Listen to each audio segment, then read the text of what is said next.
Assalamualaikum warahmatullahi wabarakatuh. Bismillahirrahmanirrahim. Innal hamdalillah nahmaduhu wa nasta'inuhu wa nastaghfiruh wa na'udzu billahi min shururi anfusina wa sayyiati a'malina. Man yahdihillahu fala mudilla lahu wa man yudlil fala hadiya lahu. وأشهد أن لا إله إلا الله وحده لا شريك له وأشهد أن محمدا عبده ورسوله يا أيها الذين آمنوا اتقوا الله حق تقاته ولا تموتن إلا وأنتم مسلمون يا أيها الناس اتقوا ربكم الذي خلقكم من نفس واحدة وخلق منها زوجها وبث منهما رجالا كثيرا ونساء واتقوا الله الذي تساءلون به والأرحام إن الله كان عليكم رقيبا يا أيها الذين آمنوا اتقوا الله وقولوا قولا سديدا يصلح لكم أعمالكم ويغفر لكم ذنوبكم ومن يطع الله ورسوله فقد فاز فوزا عظيما أما بعد فإن أصدق الحديث كتاب الله وأحسن الهدي هدي محمد صلى الله عليه وعلى آله وسلم وشر الأمور محدثاتها وكل محدثة بدعة وكل بدعة ضلالة wa kulla dhalalatin finnar. Alhamdulillah, kita bersyukur pada Allah Subhanahu wa taala pada hari ini, hari Ahad pagi 16 Jumadil Akhirah 1447 Hijriah bertepatan dengan 7 Desember 2025. Kita dimudahkan oleh Allah Subhanahu wa taala untuk duduk bersama mengkaji kitab At-Ta'liqat As-Saniyah Syarah Usul Ad-Da'wah Salafiyah yang ditulis oleh Fadilat Syekh Amar Abdul Mun'im Salim hafizahullah, dan ini adalah kitab yang merupakan penjelasan dan juga catatan komentar dari kajian yang disampaikan oleh Al-Imam Muhaddithul Asr, ahli hadis abad ini, Imam ahli sunnati wal jamaah, Fadilat Syekh Muhammad Nasiruddin Al-Albani rahimahullah, yang wafat sekitar 20-an tahun yang lalu. Salawat dan salam semoga selalu Allah berikan kepada Nabi kita Muhammad sallallahu alaihi wa ala alihi wasallam, pada keluarga beliau, para sahabat, serta orang-orang yang mengikuti beliau sampai hari kiamat kelak. Dengan nama-nama Allah yang husna dan sifat-sifatnya yang ulia, kita berdoa, Allahumma inna nas'aluka ilman nafi'an wa rizqan tayyiban wa amalan mutaqabbala, Allahumma amin. Ahibati fillah, afani Allah wa iyyakum. Para ikhwah sekalian, Bapak Ibu, saudara-saudari jamaah Masjid Baitul Muslimin Berau yang saya cintai karena Allah, semoga Allah Subhanahu wa taala selalu memberikan afiat pada kita di dunia dan di akhirat. Pada kesempatan kali ini kita mengadakan daurah kajian Islam intensif sehari dari mulai jam 9.30. Pada materi pertama insyaallah akan berhenti pada jam 10.30, kemudian istirahat sekitar 15 menit. Baru setelah itu kita mulai lagi jam 9 atau 10.45 sampai 11.30 beserta pertanyaan. Jadi ini adalah bukan kajian umum, akan tetapi daurah yang diambilkan dari kitab At-Ta'liqat As-Saniyah Syarah Usul Ad-Da'wah As-Salafiyah. Dan sebagaimana sudah saya sebutkan bahwa asal dari kitab ini adalah sebuah muhadharah, pengajian Islam ilmiah yang disampaikan oleh muhadditsul asr, ahli hadis abad ini, Fadilat Asy-Syaikh Al-Allamah Muhammad Nasiruddin Al-Albani rahimahullahu taala. Dan ahibati fillah, afani Allah wa iyyakum, poin pertama yang kita ingin sampaikan pada kesempatan kali ini, bahwa sesungguhnya yang paling patut kita yakini di dalam perkara dakwah salaf adalah surat At-Taubah ayat 100. Yang paling patut kita yakini di dalam dakwah salaf adalah surat At-Taubah ayat 100. Allah Subhanahu wa taala berfirman di dalam Al-Qur'an, was-sabiquna al-awwalun minal muhajirin wal ansar walladzina ittaba'uuhum bi ihsanin radhiyallahu anhum wa radu an wa a'adda lahum jannatin tajri tahtaha al-anhar khalidina fiha abada dzalikal fawzul azim. Orang-orang generasi pertama dari kaum muhajirin dan kaum ansar dan orang-orang yang mengikuti mereka dengan baik, Allah telah meridhai mereka dan mereka ridha terhadap Allah. Allah Subhanahu wa taala telah sediakan bagi mereka surga-surga yang mengalir di bawahnya sungai-sungai. Mereka kekal di dalamnya selamanya. Yang demikian itu adalah kemenangan yang agung. Ayat ini, berkata Fadilat Syekh Muhammad Nasiruddin Al-Albani rahimahullah, hiya al-asas alladhi yanbaghi likulli muslim an yantaliqa minha li ma'rifati ad-da'wah. Ayat ini adalah pondasi dasar yang seyogianya seorang muslim, setiap dari muslim, untuk memulai dari ayat ini mengenal dakwah yang mulia. Mengenal dakwah yang mulia. Yang dimaksud dari perkataan Imam Al-Albani rahimahullah, bahwa ayat ini di dalamnya terdapat al-haddu ala ittiba'is salaf, perintah untuk mengikuti para salafus salih. Dan juga ayat ini terdapat bayan thawabi ittiba'ihim, penjelasan pahala mengikuti para salafus salih. Kenapa? Karena fittiba'ihim ittiba' al-huda an-nabawi asy-syarif. Dalam mengikuti para salafus salih terdapat pengikutan terhadap petunjuk Nabi yang mulia. Wal-iltizam bil manhajil qawim. Mengikuti para salafus salih berarti melazimi jalan yang lurus.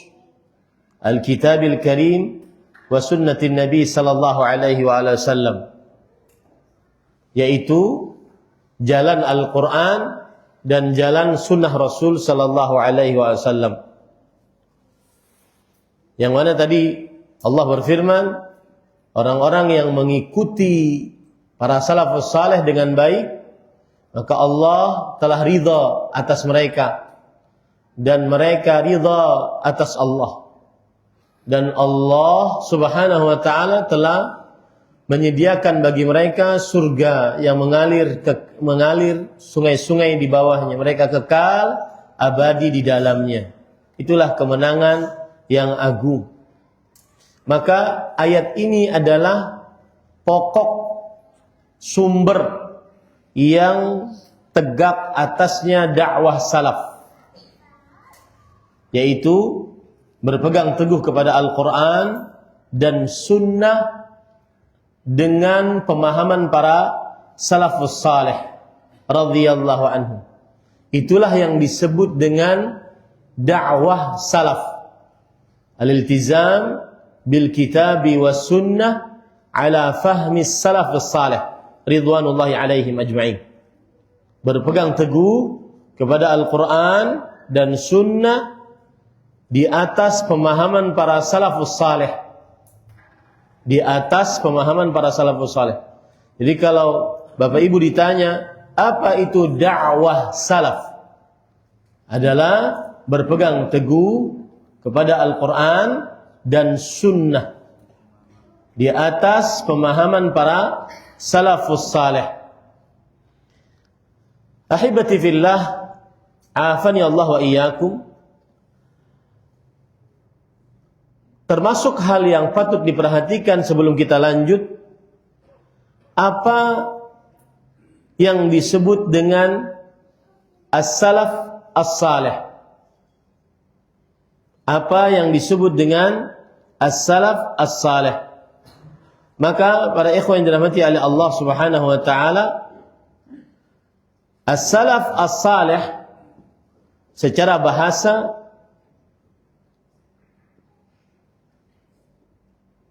diambil dari dua kata, as-salaf dan as-salih. Dan as-salaf artinya adalah secara bahasa man taqaddama min abaika wa dhawi qarabatika sawa'un fi zaman aw fil fadl. Salaf adalah orang yang mendahuluimu dari nenek moyangmu dan juga para kerabatmu, baik itu di dalam kemuliaan ataupun di dalam umur. Salaf adalah orang yang mendahuluimu dari orang tuamu, nenek moyangmu, para kerabatmu, baik yang pemuliaannya mendahuluimu dalam kemuliaan atau dalam umur.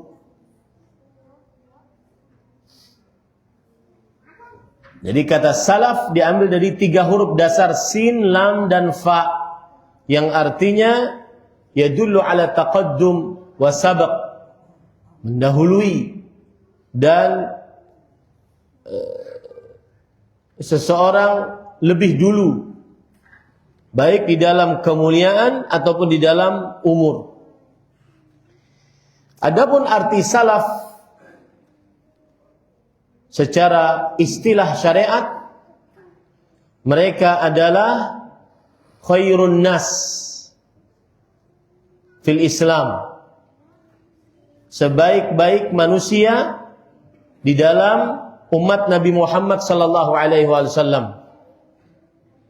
Para salaf secara syar'i adalah khairun nas fi ummatin Nabi sallallahu alaihi wasallam, yaitu sebaik-baik manusia di dalam umat Nabi Muhammad sallallahu alaihi wasallam. Siapa mereka? Mereka adalah yang disebutkan oleh Rasul sallallahu alaihi wasallam di dalam hadis yang sahih. Khairun nasi qarni, thumma alladhina yalunahum, thumma alladhina yalunahum. Yang artinya sebaik-baik manusia adalah kurunku, yaitu para sahabat Nabi radhiyallahu anhum. Kemudian orang-orang setelah mereka, yaitu para tabi'in. kemudian orang-orang setelah mereka, yaitu para tabi'ut tabi'in. Hadis riwayat Bukhari dan Muslim. Merekalah yang disebut dengan as-salaf as-salih. Merekalah yang disebut dengan as-salaf as-salih. Para sahabat Nabi radhiyallahu anhum dan seluruh dari para tabi'in, para tabi'ut tabi'in yang mengikuti para sahabat dengan baik. Harus ada kata-kata itu.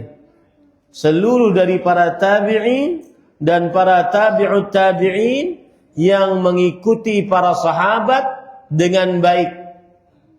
Karena ada orang-orang yang melihat sahabat Nabi tetapi mereka tidak mengikuti sahabat Nabi dengan baik. Tetapi mereka tidak mengikuti sahabat Nabi dengan baik. Sebagaimana disebutkan di dalam ayat, yaitu walladzina taba'uuhum biihsan. Orang-orang yang mengikuti mereka, yaitu para sahabat Nabi dengan baik. Yaitu para tabi'in, para tabi'ut tabi'in. Kemudian para ikhwan yang dirahmati oleh Allah Subhanahu wa taala, kapan akhir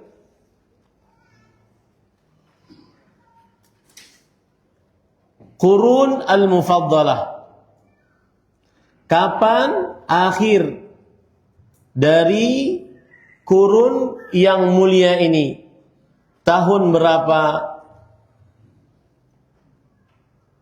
Kalau kita perhatikan para ikhwan yang dirahmati oleh Allah Subhanahu wa taala, maka kita dapati bahwa akhir dari para sahabat meninggal dan akhir dari para tabi'in meninggal dan akhir dari para tabi'ut tabi'in meninggal, maka sekitar tahun 275-an atau abad ketiga Hijriyah. Abad ketiga Hijriyah. Kalau kita perhatikan secara eksplisit, akhir sahabat yang meninggal adalah Abu Tufail Amr ibn Wathilah al-Laythi radhiyallahu anhu. Beliau sahabat Nabi yang paling terakhir meninggal. Meninggal di kota Mekah pada tahun 110 Hijriyah. Inilah sahabat Nabi yang paling terakhir meninggal. Orang paling mulia dalam kurun pertama yang paling terakhir meninggal. Abu Tufail Amir ibn Wasilah radhiyallahu an. Kemudian sahabat Nabi pengertiannya adalah man laqiyan Nabiyya sallallahu alaihi wasallam wa huwa mu'min wa mata 'alal iman. Yang bertemu dengan Rasul sallallahu alaihi wasallam dan beriman dan mati di atas keimanan. Inilah sahabat Rasulullah sallallahu alaihi wasallam pengertiannya. Lalu ada generasi tabi'i, dan generasi tabi'i yang paling terakhir meninggal adalah Khalaf bin Khalifah Al-Kufi Al-Mu'ammar. Beliau wafat di kota Baghdad, negara Irak, tahun 181 Hijriyah. Ini seorang tabi'i yang paling terakhir meninggal. Dan tabi'i adalah man laqiya as-sahabata radhiyallahu anhum wa mu'min wa mata 'alal iman. Yang bertemu dengan sahabat Nabi, beriman dan mati di atas keimanan. Itu adalah generasi tabi'i. Generasi kedua yang terbaik dari para salaf saleh. Kemudian generasi ketiga yang terbaik disebut dengan generasi tabi'ut tabi'in. Tabi'ut tabi'in. Mereka adalah orang yang melihat tabi'i beriman dan mati di atas keimanan. Inilah yang disebut dengan tabi'ut tabi'in. Dan akhir atba'ut tabi'ina mautan, tabi'ut tabi'in yang paling terakhir meninggal adalah Al-Hasan bin Arafah Al-Baghdadi Al-Abdi. Meninggal di Samurra, kota Samurra, pada tahun 257 Hijriah.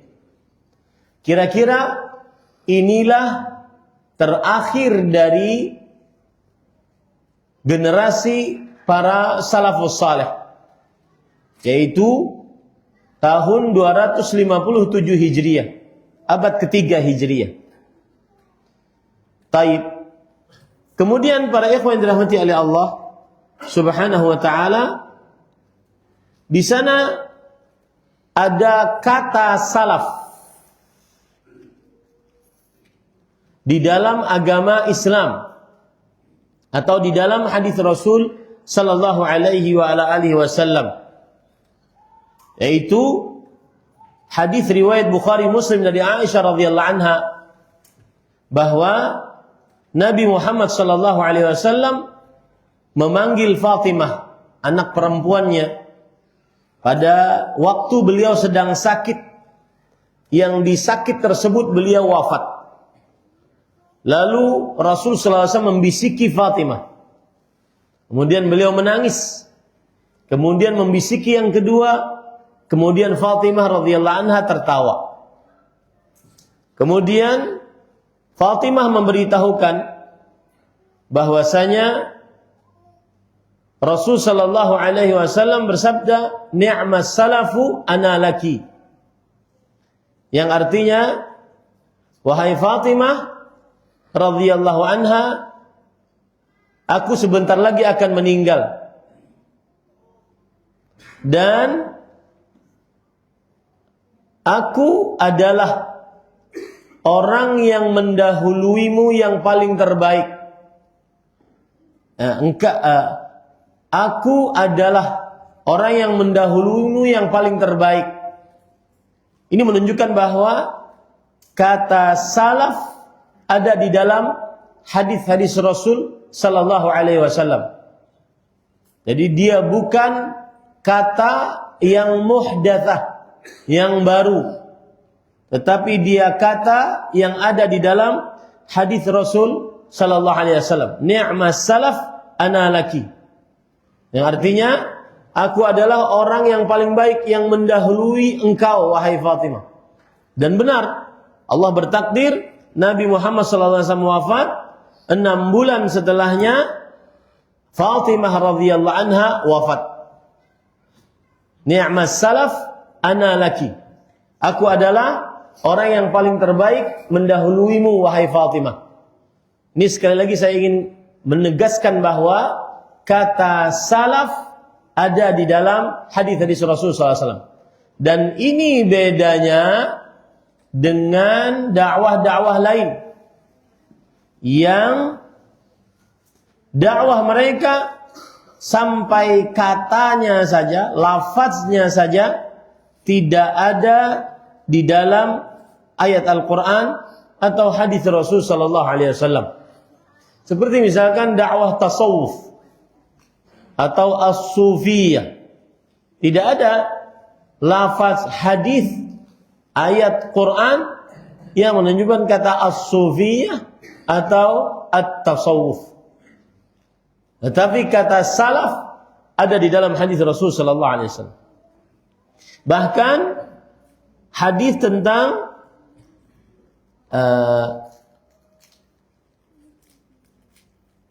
kata salafus salih ada di dalam hadis Rasul sallallahu alaihi wasallam. Kata salafus salih ada di dalam hadis Rasul sallallahu alaihi wa ala alihi wasallam, yaitu Rasul sallallahu alaihi wasallam berkata kepada seorang yang meninggal, ilhaq bi salafina salih. Artinya, bergabunglah engkau dengan salaf kita yang saleh. Jadi ada kata salafina saleh, ini adalah ada hadisnya Rasul sallallahu alaihi wasallam menggunakan hal tersebut, ya, menggunakan hal tersebut. Itu hadis disebutkan sebentar.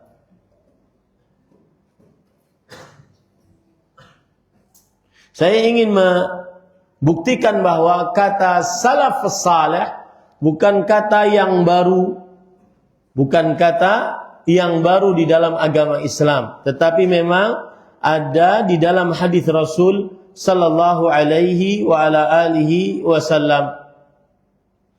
Yaitu para ikhwan yang dirahmati oleh Allah Subhanahu wa taala, di dalam hadis dari Utsman bin Mad'un radhiyallahu anhu, yang sahabat Nabi pertama kali meninggal di kota Madinah, dan sahabat Nabi yang pertama kali dikuburkan di Baqi' al-Gharqad dari kaum Muhajirin. Maka kemudian saat itu Rasul sallallahu alaihi wasallam mengatakan kepada perempuan yang meninggal, ilhaqi bi salafina salih, yang artinya, wahai perempuan, berkumpullah engkau dengan salaf kami yang saleh. Salaf kami yang saleh adalah Utsman bin Mad'un radhiyallahu anhu. Ini menunjukkan bahwa Rasul SAW berkata kepada Zainab, yang anak perempuan Rasul SAW meninggal dan dikubur di kuburan Baqi'. Kemudian berkata Rasul SAW kepada Zainab, ilhaqi bi salafina salih al-khair Utsman ibni Mad'un radhiyallahu anhu. Berkumpullah engkau wahai Zainab dengan salaf kita yang saleh. Menunjukkan bahwa ada istilah as-salaf as-saleh di dalam agama Islam. Ini hadis disebutkan di dalam kitab riwayat Imam Ahmad rahimahullahu taala dalam kitabnya Al-Musnad.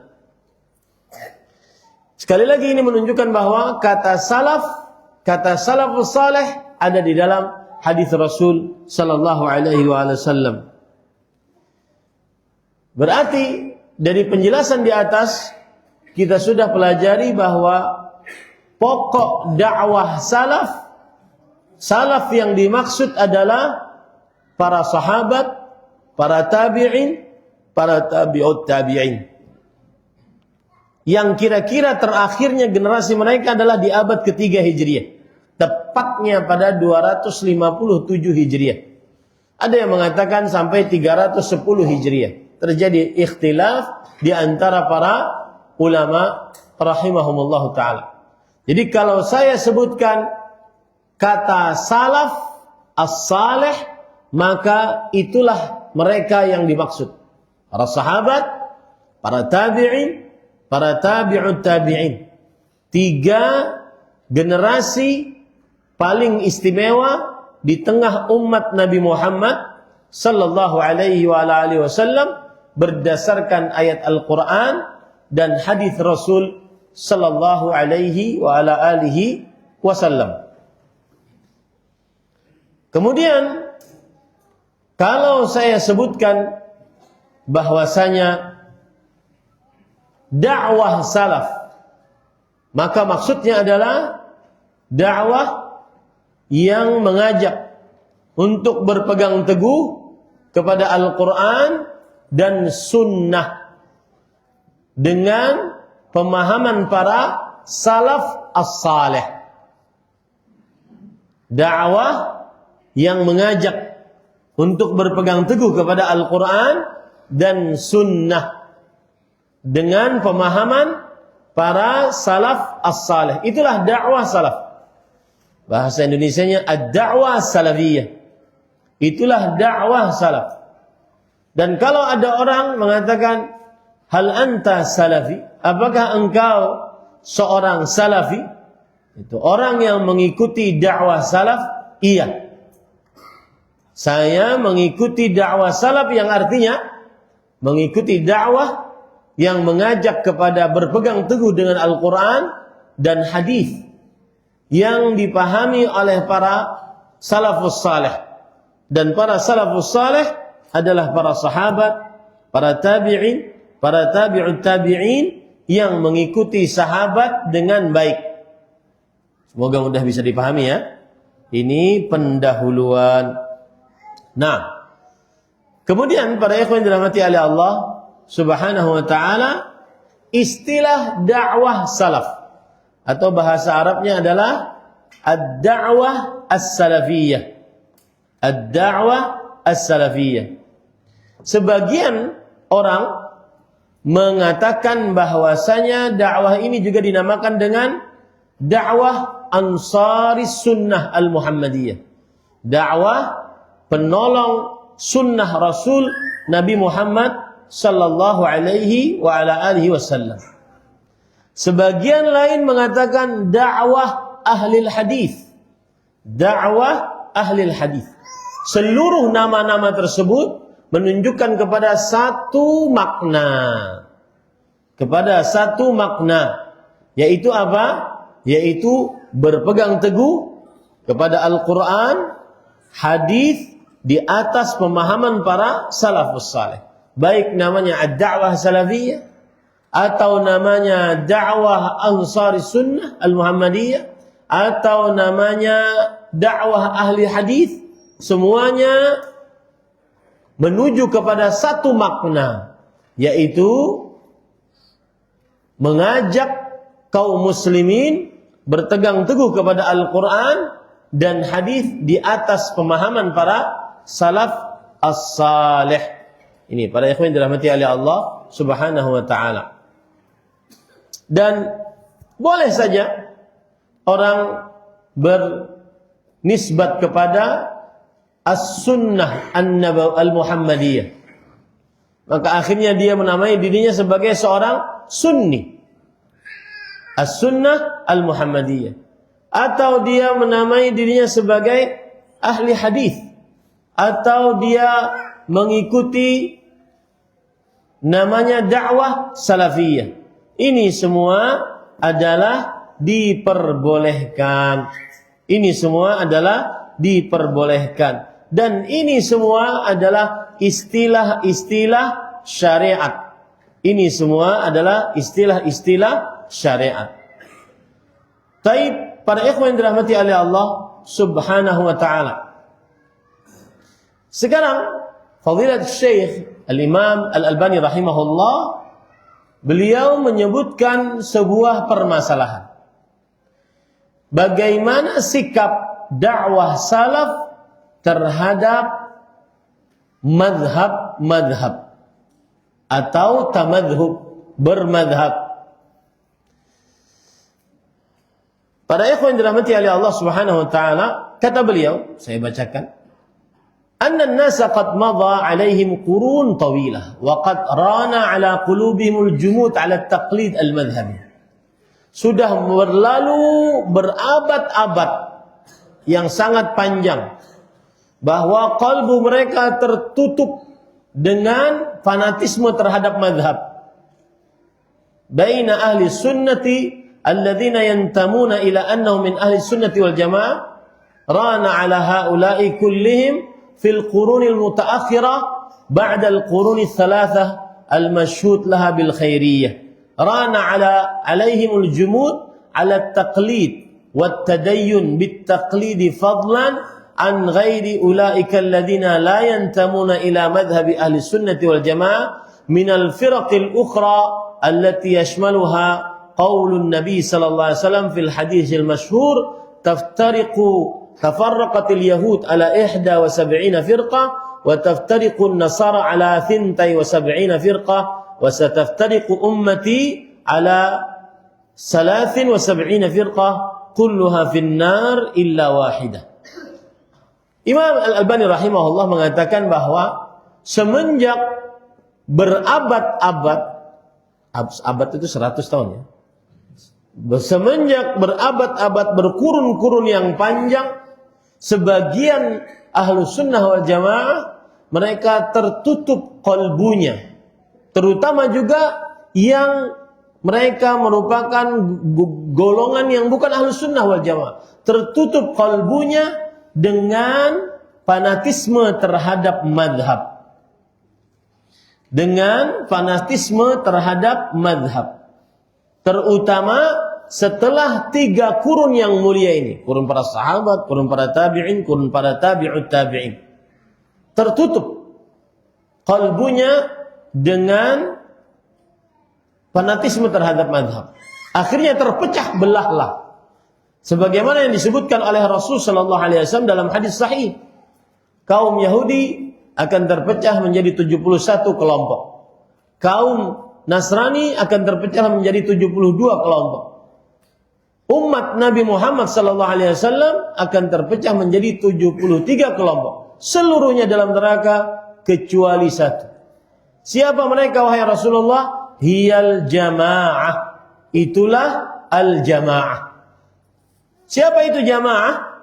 Di dalam tafsirannya al-jamaah adalah allati takunu ala ma ana alaihi wa ashabi.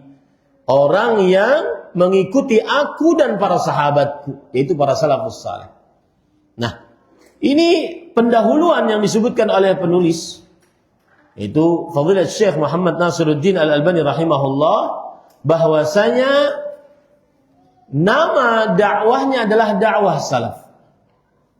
Dan nama ini adalah nama yang mengembalikan kaum muslimin kepada generasi terbaik, yaitu berpegang teguh pada Al-Quran dan Sunnah dengan pemahaman para salafus saleh. Maka beliau memulai pembicaraan beliau dari sisi ini, yaitu bahwa sudah semenjak lama kaum muslimin setelah 3 kurun yang mulia, generasi para sahabat, para tabi'in, para tabi'ut tabi'in, mereka terperosok ke dalam kejumutan fanatisme madhab. Mereka terperosok ke dalam kejumutan fanatisme madhab, yang mana dakwah salaf bukan hanya mengajak orang untuk mengikuti pendapat tertentu, tetapi mengajak berpegang teguh kepada Al-Quran dan Sunnah di atas pemahaman para salafus saleh. Dan bukan hanya urusan perkara akidah saja. Berpegang kepada Quran dan Sunnah di atas pemahaman para salafus saleh bukan hanya dalam perkara akidah saja, tetapi lebih luas daripada itu. Bahkan di dalam perkara-perkara ibadah. Karena asalnya adalah berpegang teguh kepada Al-Quran dan Sunnah dengan di atas pemahaman para salafus saleh. Baik itu dalam perkara akidah, ibadah, ataupun akhlak.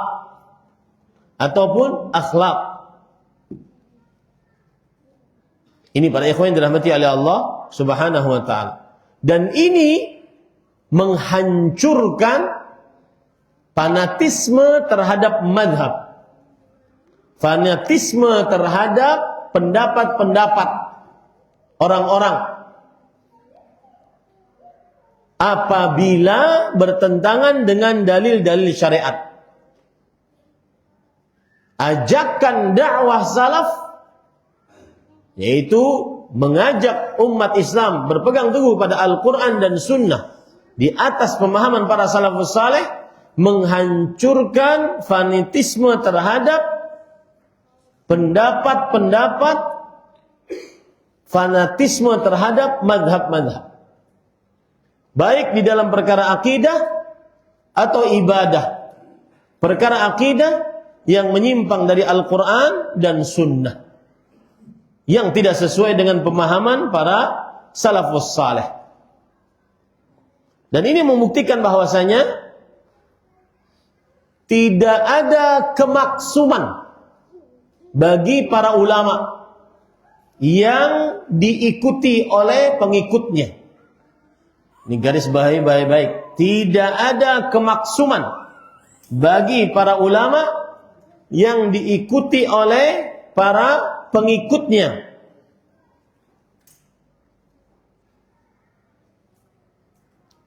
Para imam, mereka adalah ulama, tetapi mereka tidak maksum. Apabila ada yang mengatakan mereka maksum, maka ini adalah pendapat yang menyimpang. Sebagaimana kaum Rafidhah yang mengatakan bahwasanya para imam mereka adalah maksum, terjaga dari kesalahan. Siapapun ulamanya, tidak ada yang maksum. Yang maksum hanya Nabi Muhammad SAW dan para sahabat yang bersepakat di atas sesuatu. Ini para ikhwan yang dirahmati oleh Allah Subhanahu wa ta'ala. Maka coba perhatikan sekarang. Para imam sendiri mereka mengatakan jangan sampai fanatisme dengan perkataan mereka. Contoh Imam Malik rahimahullah. Beliau berkata di dalam kitab Jami' Bayanil Ilm wa Fadlih yang ditulis oleh Imam Ibn Abdul Bar.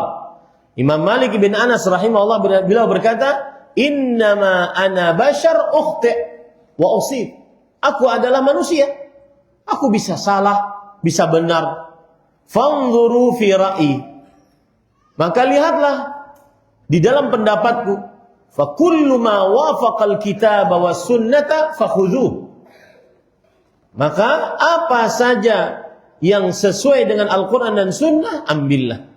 Wa kullu ma lam yuwafiqil kitab was sunnah fatrukuh. Apa saja yang tidak sesuai dengan Al-Qur'an dan sunnah, maka tinggalkanlah. Itu perkataan Imam Malik bin Anas, gurunya Imam Syafi'i rahimahullah.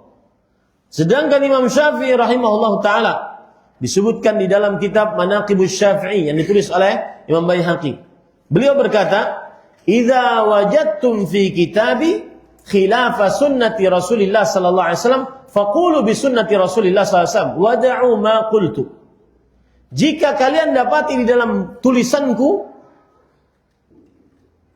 sesuatu yang menyelisihi sunnah Rasul sallallahu alaihi wasallam, maka ambillah sunnah Rasul, yaitu ajaran Rasul sallallahu alaihi wasallam. Dan tinggalkan apa yang aku tulis, apa yang aku ucapkan. Tinggalkan pendapatku. Kata Imam Syafi'i rahimahullah. Imam Ahmad rahimahullah ta'ala berkata, sebagaimana dituliskan dalam kitab Masailu Ahmad, yang ditulis oleh Imam Abu Daud As-Sijistani rahimahullah, penulis kitab As-Sunan. Beliau mengatakan, la tuqallid dinak ahadan min haula. Jangan engkau mengikuti agamamu seorang pun dari mereka. Itu dari para imam. Ma ja'a 'anil nabi wa ashabihi fakhudh. Yang datang dari Nabi Muhammad SAW dan para sahabatnya, ambillah. Thumma tabi'in ba'da ar-rajul fihi mukhayyar. Yang artinya kemudian para tabi'in setelah orang tersebut, maka dia berhak untuk memilih mengambil atau tidak. Nabi dan para sahabat itu yang menjadi sumber. Adapun para tabi'in, para tabi'ut tabi'in akan dijadikan sebagai sumber apabila mengikuti para sahabat dengan baik. Imam Abu Hanifah An-Nu'man bin Thabit rahimahullah, beliau berkata, disebutkan di dalam kitab Tarikh Baghdad yang ditulis oleh Imam Al-Khatib Al-Baghdadi rahimahullah, "Waihaq ya Ya'qub, la taktub kulla ma tasma'uhu minni, fa inni qad ara al-ra'ya al-yawm wa atrukuhu ghadan." Wahai Ya'qub, muridnya Imam Abu Hanifah, jangan engkau tulis segala sesuatu dariku. Kadang aku hari ini berpendapat demikian, besok aku tinggalkan pendapat tersebut. Ini menunjukkan bahwa tidak ada yang ma'sum dari para imam. Kembali kita ke permasalahan tadi. Pada ikhwan yang dirahmati oleh Allah, sikap dakwah salaf terhadap madhab atau bermadhab adalah apabila pendapat madhab tersebut sesuai dengan Al-Quran dan Sunnah, di atas pemahaman para salafus saleh, maka kita jadikan sebagai pendapat yang kita amalkan. Apabila bertentangan dengan Al-Quran dan Sunnah, maka kita tinggalkan. Itu satu. Yang kedua, sikap dakwah salaf terhadap madhab para imam tidak maksum. Mereka bisa salah, bisa benar. Mereka bisa salah, bisa benar. Para imam tidak maksum. Tidak boleh fanatik buta terhadap para imam. Jangan sampai Ahlus Sunnah wal Jamaah seperti kaum Rafidhah, orang Syiah, yang mengatakan imamnya maksum, terjaga dari kesalahan. Bahkan saya sebutkan tadi pendapat-pendapat para imam yang 4, yang semuanya maknanya adalah ambillah Al-Quran dan hadis. Dan perkataanku jika bertentangan dengan Al-Quran dan hadis, tinggalkan. Nah, ini para ikhwan yang dirahmati oleh Allah Subhanahu wa ta'ala. Para ikhwah yang dirahmati oleh Allah Subhanahu wa ta'ala,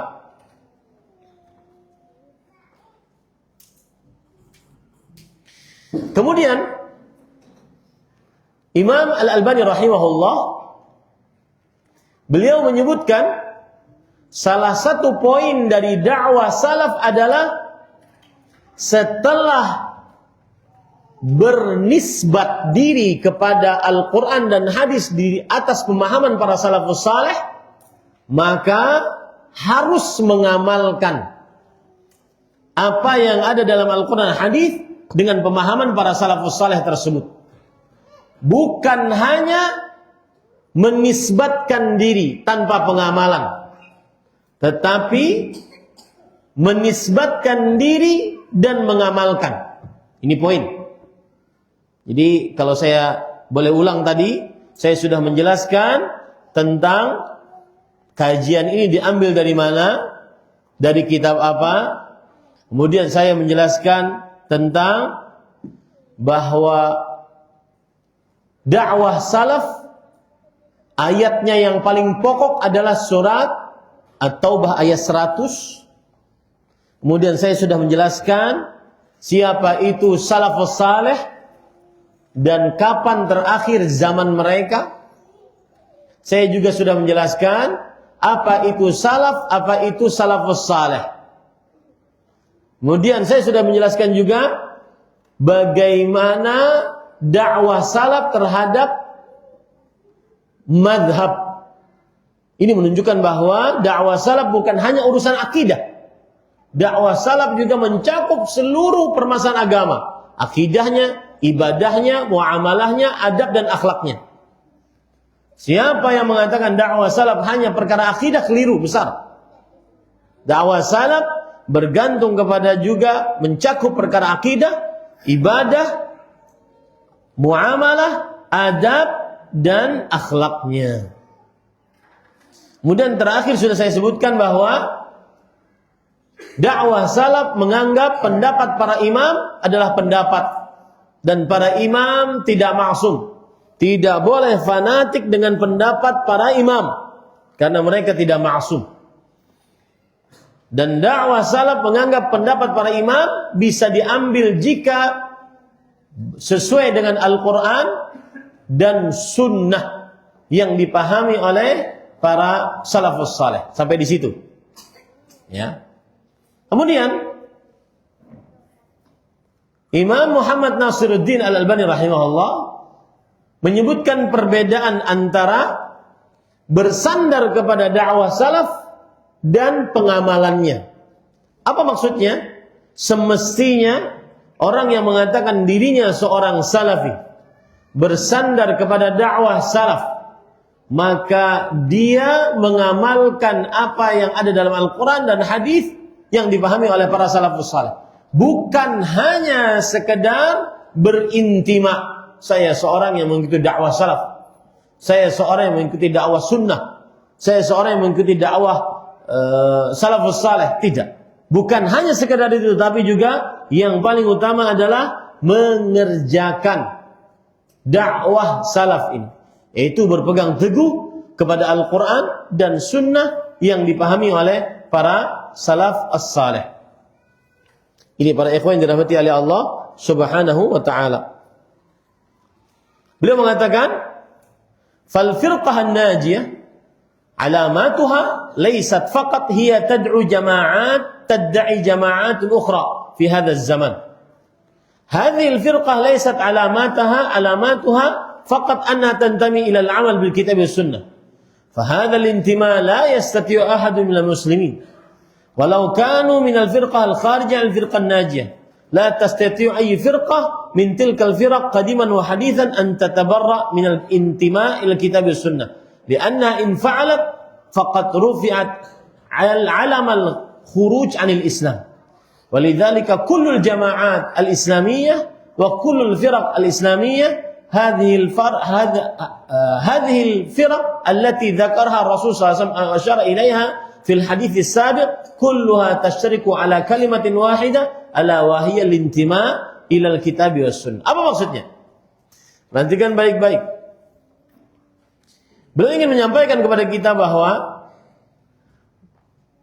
semua kelompok-kelompok Islam berpegang teguh kepada Al-Quran dan Sunnah.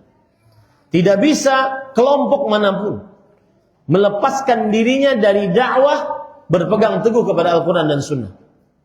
Semua kelompok Islam berpegang teguh kepada Al-Quran dan Sunnah. Mau dia khawarij, mau dia tasawuf, mau dia rafidhah, mau dia ahli kalam, ahli filsafat, semuanya ngaku berpegang teguh kepada Al-Quran dan Sunnah. Tidak ada yang berani keluar dari hal tersebut. Karena kalau ada yang keluar dari hal tersebut, maka dia keluar dari agama Islam. Tetapi yang jadi ukuran adalah bukan mengaku di atas Al-Quran dan Sunnah, tetapi bagaimana memahami Al-Quran dan Sunnah tersebut. Itu yang menjadi ukuran. Ya, ini poin yang harus dipahami baik-baik. Yang menjadi ukuran bukan bersandar kepada Al-Quran dan Sunnah. Karena semua kelompok-kelompok, bahkan kelompok yang menyimpang, semuanya mengatakan berpegang teguh kepada Al-Quran dan Sunnah. Dan tidak ada yang bisa keluar dari berpegang teguh kepada Al-Quran dan Sunnah. Karena kalau seandainya ada yang mengatakan saya keluar dari berpegang teguh kepada Al-Quran dan Sunnah, maka niscaya dia keluar dari agama Islam. Maka tidak ada yang berani dari kelompok-kelompok yang keluar dari berpegang teguh pada Al-Quran dan Sunnah. Itu maksud perkataan Al-Imam Muhammad Nasiruddin Al-Albani rahimahullahu ta'ala. Nah, tetapi yang menjadi ukuran adalah bagaimana memahami Al-Quran dan Sunnah tersebut. Sehingga terjadilah tertahan dari kesalahan. Bagaimana memahami Al-Quran dan Sunnah tersebut sampai tidak salah. Ya, jadi perhatikan baik-baik. Jangan heran antum kalau seandainya ada mendengar orang, kami juga berpegang pada Al-Quran dan Sunnah. Karena memang tidak bisa orang keluar dari perkataan itu. Semuanya, semua kelompok mengaku berpegang teguh kepada Al-Quran dan Sunnah. Tetapi yang menjadi ukuran adalah bagaimana apanya? Memahami Al-Quran dan Sunnah. Sehingga terlepas dari kesalahan. Ini para ikhwan yang dirahmati oleh Allah Subhanahu wa ta'ala. Coba perhatikan perkataan Imam Muhammad Nasiruddin Al-Albani rahimahullah. Kata beliau, al-ismatu minal khuruj 'anis sunnati wal kitab wal 'anil kitabi was sunnah bismi tamassuk bil kitabi was sunnah.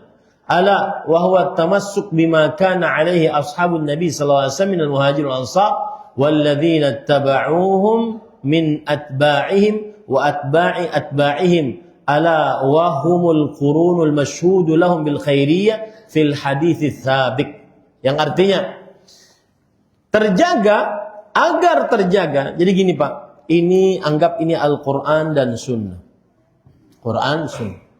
Semua kelompok tidak bisa keluar dari kami patokannya Al-Quran dan Sunnah. Tidak bisa keluar dari itu. Semua kelompok. Bahkan kelompok yang menyimpang sekalipun, mereka mengatakan patokan kami, sandaran kami adalah Al-Quran dan Sunnah. Cuma setiap klaim harus ada bukti. Nah, agar terjaga kita tidak keluar dari Al-Quran dan Sunnah, maka salah satu cara tidak keluar dari Al-Quran dan Sunnah, Al-Quran dan Sunnah ini harus dipahami dengan pemahaman yang benar. Paham cara berpikirnya? Itulah yang disebut dengan apa? Dakwah salaf. Ya, dakwah salaf. Agar orang tidak keluar dari berpegang teguh pada Al-Quran dan Sunnah ini, maka harus Al-Quran dan Sunnah ini dipahami dengan pemahaman yang benar. Sehingga tidak keluar dari Al-Quran dan Sunnah. Dengan siapa itu? Yaitu berpegang teguh dengan bima kana alaihi ashabun Nabi SAW. Berpegang teguh dengan pemahaman para sahabat Nabi. Dari kaum muhajirin dan ansar. Dan para tabi'in, para tabi'ut tabi'in yang mengikuti sahabat dengan baik. Di situ akan terjadi keselamatan. Di situ akan terjadi keterlepasan dari kesalahan. Gitu ya. Ini para ikhwan yang dirahmati oleh Allah Subhanahu wa taala. Kenapa? Karena tadi Rasul sallallahu alaihi wasallam bersabda, "Khairun nasi qarni, thumma alladhina yaluna, thumma alladhina." Kenapa kita berpegang teguh kepada Al-Qur'an dan Sunnah di atas pemahaman para sahabat dan para tabi'in, para tabi'ut tabi'in? Karena hadis mutawatir, sebaik-baik manusia adalah kurunku, yaitu para sahabat. Dan orang-orang setelahnya, yaitu para tabi'in dan para tabi'ut tabi'in. Nah, ini para ikhwan yang dirahmati oleh Allah Subhanahu wa taala. Harus dipahami itu. Yang ngaku ngikuti dakwah sunnah, yang ngaku ngikuti dakwah salaf, harus paham perkara ini matang-matang. Ya. Bahwa kita tidak mungkin keluar dari bersandar kepada Al-Quran dan Sunnah. Karena Al-Quran dan Sunnah adalah sandaran paling utama. Tidak ada kelompok manapun yang berani keluar dari bersandar kepada Al-Quran dan Sunnah. Semuanya bersandar kepada Al-Quran dan Sunnah. Cuma agar kita tetap terjaga melazimi Al-Quran dan Sunnah, harus dengan pemahaman yang benar. Agar terjaga dari keluar dari Al-Quran dan Sunnah. Jangan sampai keluar dari Al-Quran dan Sunnah. Caranya bagaimana? Dengan pemahaman para salafus saleh terhadap Al-Quran dan Sunnah. Kenapa? Nah ini.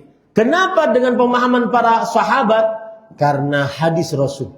Khairun nasi qarni. Sebaik-baik manusia adalah kurunku, yaitu para sahabat. Kemudian para tabi'in. Kemudian para tabi'ut tabi'in. Berdasarkan hadis tersebut dan berdasarkan surah At-Taubah ayat 100. Berdasarkan surah At-Taubah ayat 100. Ini para ikhwah yang dirahmati oleh Allah Subhanahu wa taala.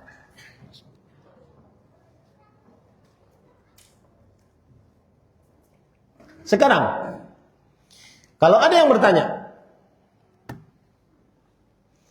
apa dalil atau apa hukum berpegang teguh kepada Al-Quran dan Sunnah dengan pemahaman para salaf? Apa hukumnya? Bentar dulu, belum. Saya mau bacakan dulu. Maka para ikhwan dirahmati oleh Allah Subhanahu wa taala, jawabannya kata Syekh, "Walaysa hadzal amra min wujubi al-iqtida' bihaula'i salafus salih bil amri al-mubtada'. Bal huwa al-amrul wajib allati ja'at al-isharatu ilaih." Artinya, bal at-tasrihu bihi fi mithli qawlihi ta'ala, "Wa man yushaqiqir rasula min ba'di ma tabayyana lahul huda wa yattabi' ghayra sabilil mu'minin nuwallihi ma tawalla wa nuslihi jahannam wa sa'at masira. Yang artinya, perhatikan baik-baik. Kata beliau, berpegang teguh kepada Al-Quran dan Sunnah, kemudian dipahami oleh para salafus saleh, memakai pemahaman para salafus saleh dalam memahami Al-Quran dan Sunnah, ini hukumnya adalah wajib. Dan kewajiban ini bukan perkara yang baru, tetapi kewajiban ini berdalil dari Al-Quran, dari ayat-ayat dan hadis-hadis Rasulullah SAW. Wajib memahami Al-Quran dan Sunnah dengan pemahaman para salafus saleh. Dalilnya surat An-Nisa ayat 115. Yang artinya, barang siapa yang menyelisihi Rasulullah SAW setelah jelas baginya petunjuk, lalu dia mengikuti jalan selain jalannya orang-orang beriman, maka kami akan berpaling sebagaimana dia berpaling. Kami akan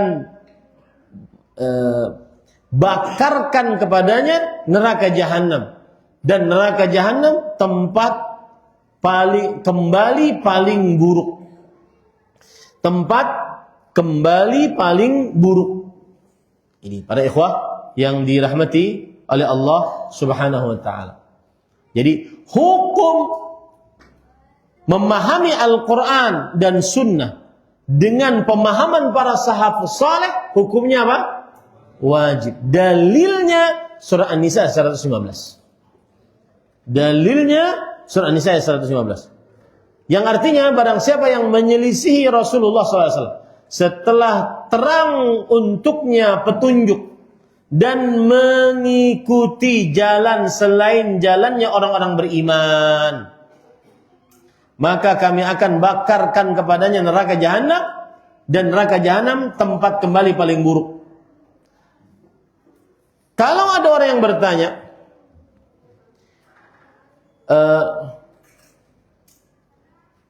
mana inti pendalilannya dari ayat tersebut? Jawabannya adalah, di dalam ayat tersebut Allah mengatakan, dan siapa yang mengikuti jalan selain jalan orang-orang beriman, kami akan bakar dia dengan neraka jahanam. Di sini inti pendalilannya, mengikuti jalan selain jalannya orang-orang beriman. Orang-orang beriman ketika ayat ini turun, siapa mereka? Para sahabat. Begitu sisi pendalilannya. Menunjukkan bahwasanya wajib berpegang teguh kepada Al-Quran dan Sunnah dengan pemahaman para sahabat. Kenapa? Karena di dalam ayat An-Nisa ayat 115, Allah mengancam membakar dengan neraka jahanam apabila mengikuti jalan selain orang-orang beriman, yaitu selain para sahabat, para tabi'in, para tabi'ut tabi'in. Ini menunjukkan bahwa hukum mengikuti para sahabat dalam memahami Al-Quran dan Sunnah hukumnya wajib. Kenapa wajib? Karena Allah mengancam dengan neraka yang mengikuti selain jalannya para sahabat Nabi yang disebutkan dalam ayat tadi, orang-orang beriman. Paham ya? Ini para ikhwah yang dirahmati oleh Allah Subhanahu wa taala. Dan para ikhwah, kalau kita perhatikan perkataan para ulama yang memerintahkan kita untuk memahami Al-Quran dan Sunnah dengan pemahaman para sahabat Nabi sangatlah banyak. Di antaranya Imam Ahmad rahimahullahu ta'ala, beliau berkata,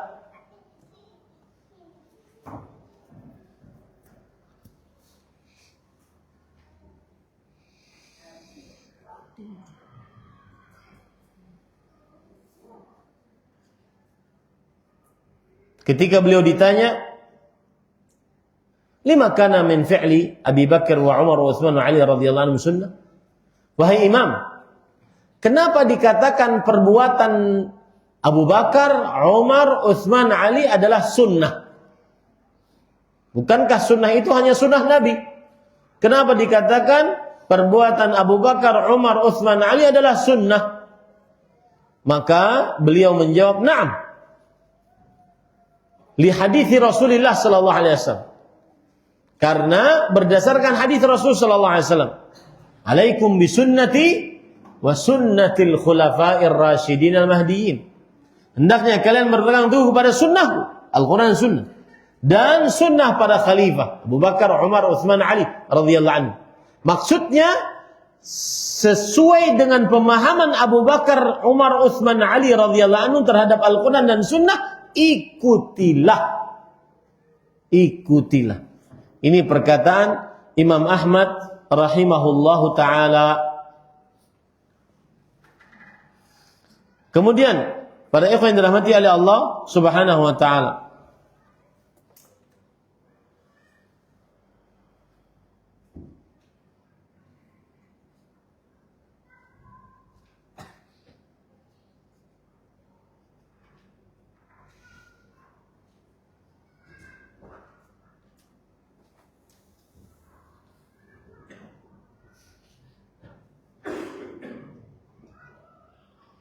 taib.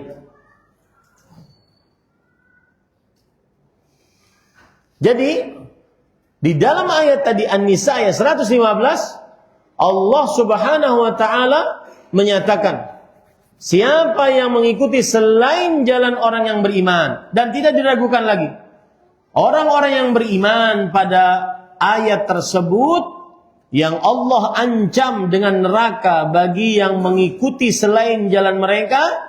Jalan orang beriman di sini adalah jalannya kaum muhajirin, kaum ansar. Kaum muhajirin, kaum ansar. Maka perhatikan baik-baik, mengapa kita harus apa hukumnya memahami Al-Quran dan Sunnah dengan pemahaman para sahabat? Hukumnya adalah wajib. Dalilnya surah An-Nisa ayat 115. Sisi pendalilannya, Allah mengancam orang-orang yang mengikuti jalan selain jalannya orang beriman, yaitu selain jalannya para sahabat, diancam dengan neraka Jahannam. Nah, ini yang patut diperhatikan para ikhwan yang dirahmati oleh Allah Subhanahu wa taala. Baik. Kemudian juga berdasarkan hadis Rasul sallallahu alaihi wasallam, kenapa kita memahami Al-Quran dan hadis dengan pemahaman para sahabat? Berdasarkan hadis Rasul, beliau bersabda, fa'alaikum bisunnati wa sunnatil khulafa'ir rasyidin al-mahdiyyin. Tamassaku biha, addu 'alaiha bin nawadhid. Hendaknya kalian berpegang teguh kepada sunnahku dan sunnah para khalifah Rashidah yang baik dan diberi petunjuk. Abu Bakar, Umar, Utsman, Ali radhiyallahu anhu. Dan mereka lah para sahabat. Berarti memahami Al-Quran dan Sunnah, berpegang teguh kepada Al-Quran dan Sunnah, harus di atas pemahaman para salafus saleh. Itulah maksud hadis. Bukan berarti Abu Bakar punya agama sendiri, Umar punya agama sendiri, Ali punya agama sendiri, Utsman punya agama sendiri, kemudian kita wajib mengikuti mereka. Enggak. Maksudnya berpegang teguh kepada sunnah Rasul dan dengan pemahaman para salafus saleh, para khulafa'ur rasyidin. Ini pada ikhwan yang dirahmati Allah, ini menunjukkan bahwa wajib untuk berpegang teguh kepada Al-Quran dan sunnah Rasul sallallahu alaihi wasallam dengan pemahaman para salaf as-saleh. Baik, sampai situ dulu kita istirahat. Nanti kita lanjutkan. Mudah-mudahan bermanfaat. Wallahu a'lam.